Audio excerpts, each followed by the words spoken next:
See, the Maya, this is a personal calendar. How personal can a calendar be?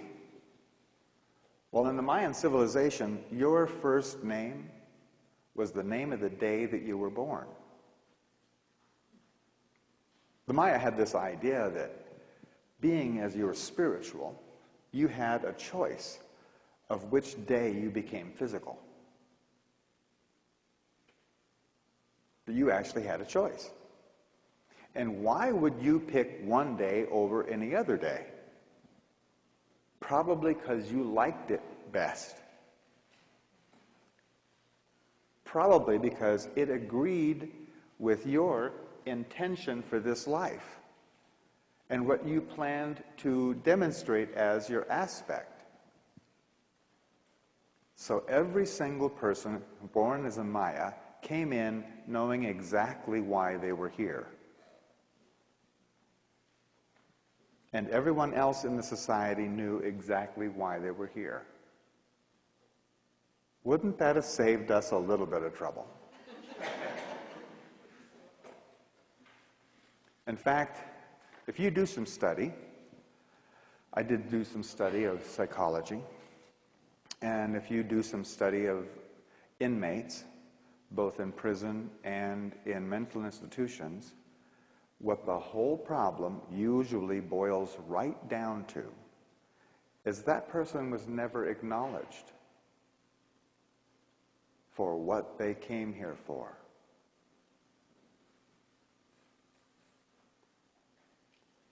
In a lot of cases, they were blamed, or something was, the reason you're here is to make me miserable, that kind of thing. What they didn't get was acknowledged for why they chose to be here.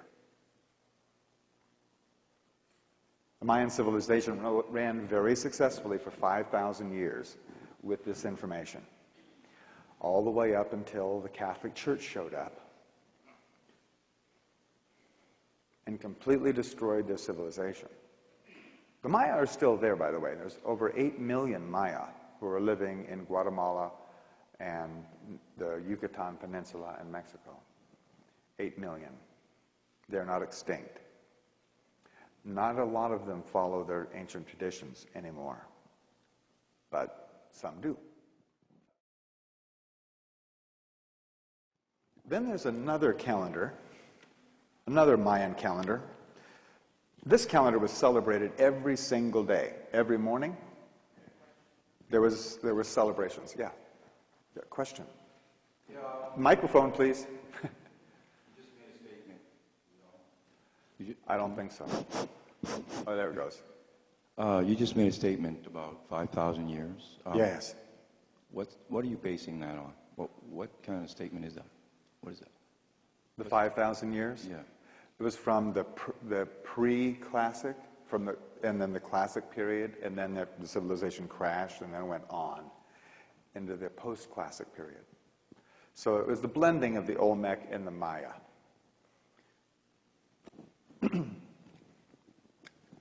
Then we have the Tune calendar. The Tune. This calendar doesn't get talked about very much. Hasn't yet been talked about very much by the archaeologists. They talked about, when you hear about the archaeologists talk about the Mayan calendar, they usually, or the Aztec calendar, they're actually talking about this Hob calendar. It's the one that they understood. This calendar was used for one purpose and one purpose only: taxes.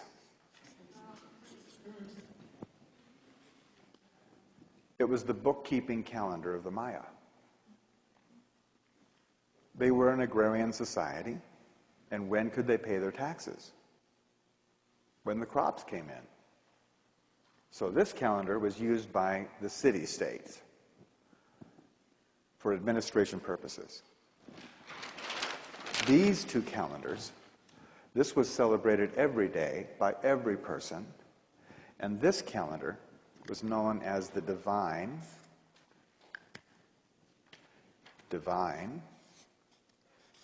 or prophetic calendar of the Maya. You heard about the Mayan prophecies and how phenomenally accurate they are and have been? This calendar, this tune calendar, is where those prophecies were generated. It is a 360-day calendar.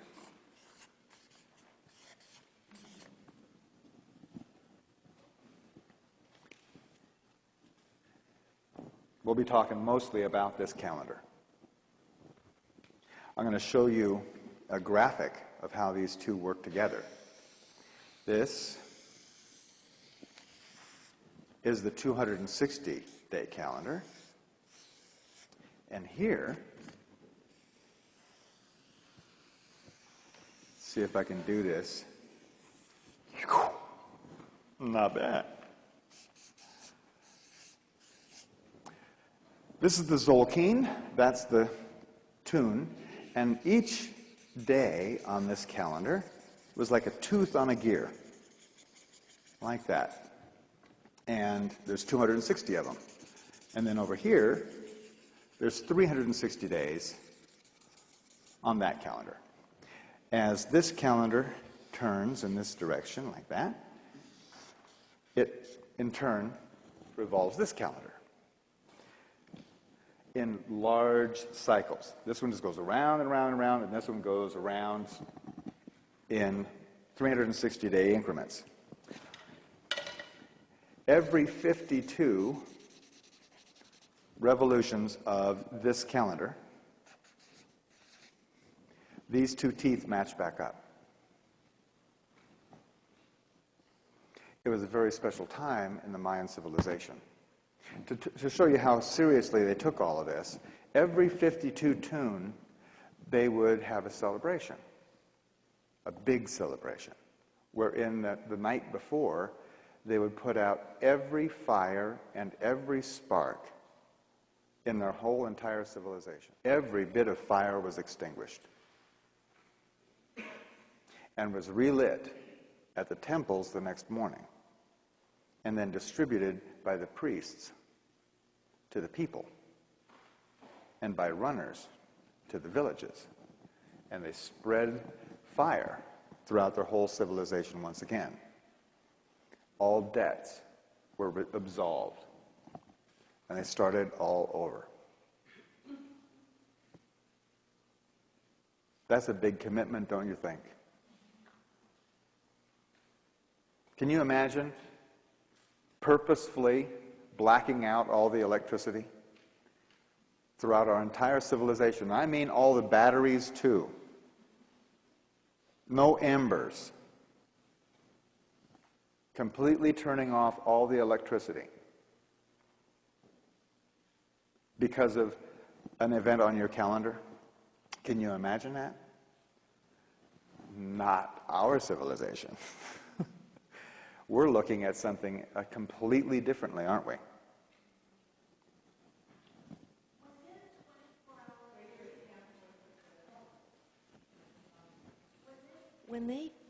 When they put out every single fire, was it a 24-hour period that they went from? Like, how long a period was it that you said, like, from, was it dawn to dusk or what?